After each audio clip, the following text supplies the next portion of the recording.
Let's see what's going on here. Five of Pentacles, the underlying energy. Okay, this is not feeling like you don't have enough, right?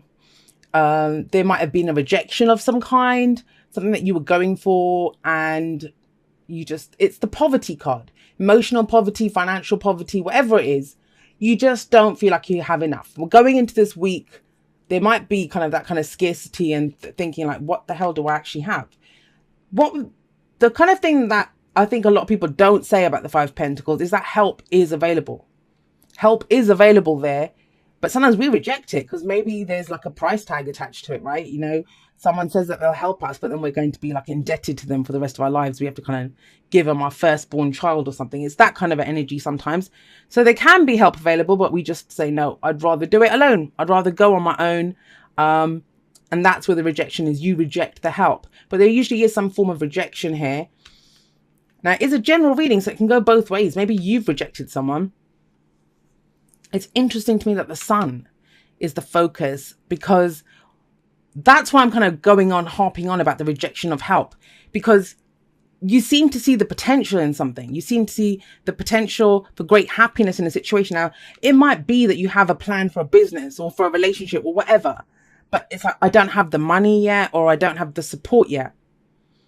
But whatever it is, I don't think you're willing to compromise on it. That's what the whole sun thing.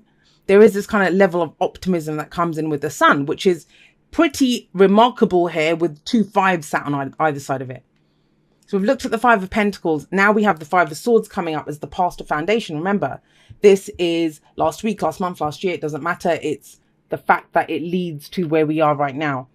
And the Five of Swords, it's an argument, right? It's conflict. It's someone who's willing to do whatever it takes to get what they want. But it's usually seen as an empty victory because no one clearly wins here. But, you know, sometimes we're happy to pay the price for it. We're happy to pay the price. And that's kind of like a theme. Think about it. This person is willing to fight for what they want. To take this, even if it means losing the friends or losing whatever those people meant to him. It cost him something. Here, this person's willing to reject the help if it means they get to go. There's a level of independence here now. Whenever 5s show up, I always call them the agents of chaos, right? They are the agents of chaos because it feels very intense when they're happening. Now, I'm wondering if it's because you very clearly see where you're going. You very clearly know where you're going and you're not willing to compromise on that. That you've been through too much to kind of give up control or give up something at this point.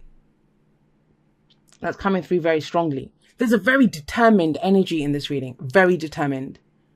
We have 2 cards of illumination here. So it's not like you don't know. You know. You know what your truth is. Trying to see. I mean, that's just pretty... I don't even know the last time I saw the 2 5s like that on either side of the sun. That's pretty spectacular. Because if this wasn't here, this would be really... And it might be. It doesn't mean that you still can't feel this as intense, right? But it's here with we see the potential. And that's the sun. The sun is childlike joy. It's innocence. This is not just, you know, kind of winging it. This is, I know where I'm going. I know how I feel about this. When the sun shines, it reveals everything to us. You know, nothing is hidden. No effort is required to see what's there. That's how we see the potential. And that's how you know where you're going. Your focus, you're kind of like, your focus is directly, your blinkers on, screw this stuff that's happening on the sides. I know where I'm going. And you know, you do, because we have the Ace of Wands sat right underneath that, but I'll get to that in just a moment. Now, where does all of this lead? Well, we have the Knight of Swords coming up in the present. Like I said, that's your energy. That's air energy, Gemini, Libra, Aquarius.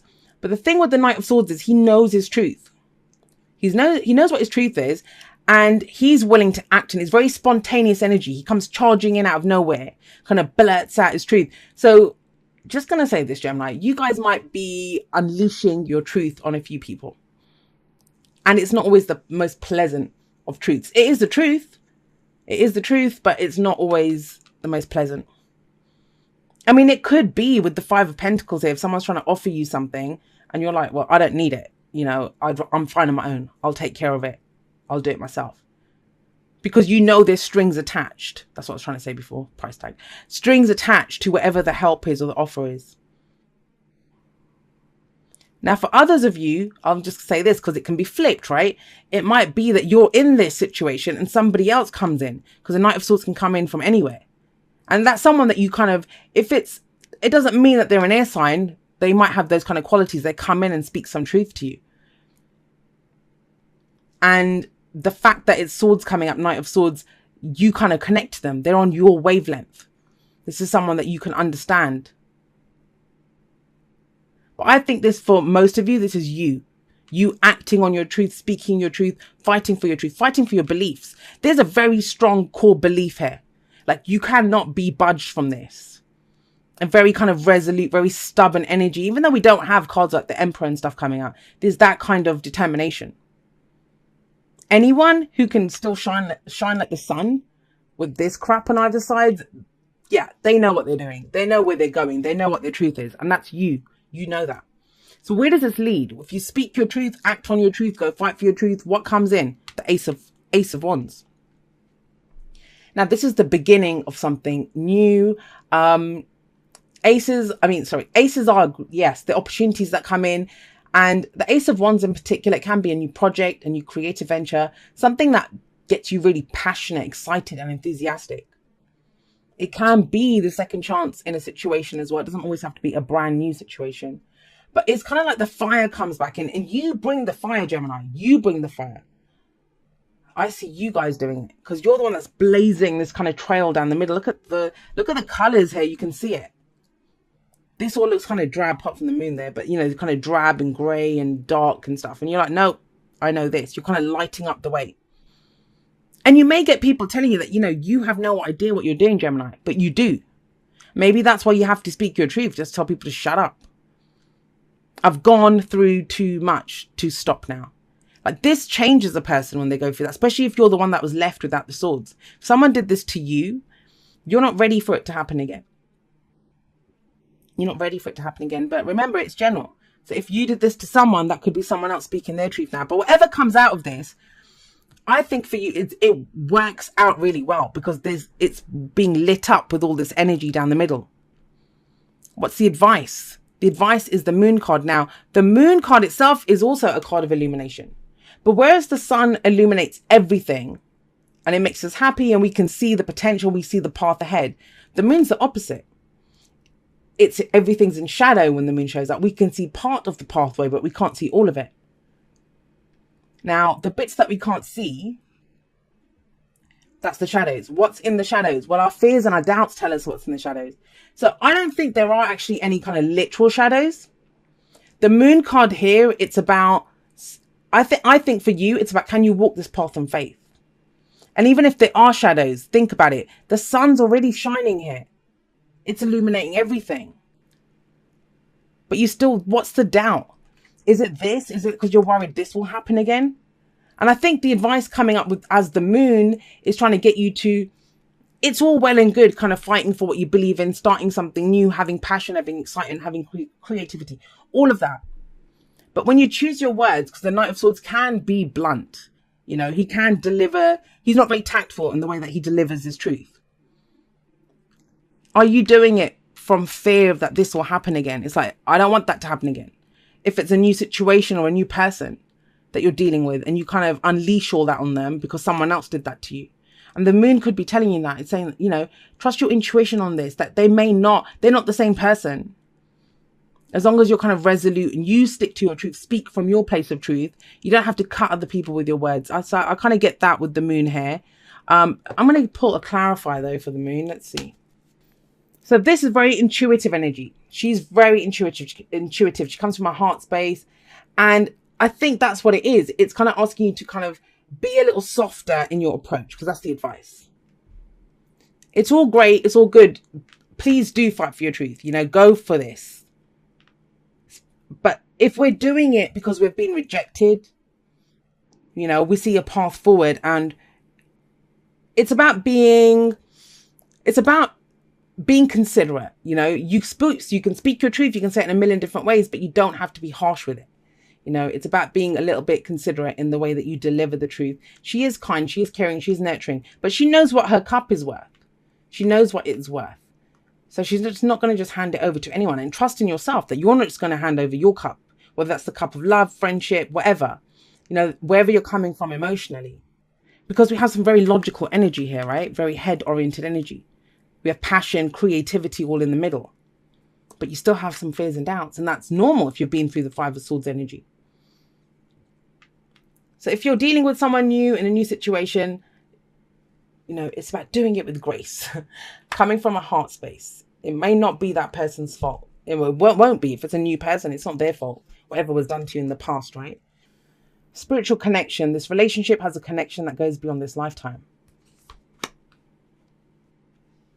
And receive with love and appreciation. Receiving something lovingly from others is a way of showing love. Now, that might be it, right? That you're all on this kind of, I'm going to do this. I know where I'm going. I know what my potential is. I'm going to speak my truth. I'm going to do this. Then there's a spanner in the works. This may be that there's a connection with someone here.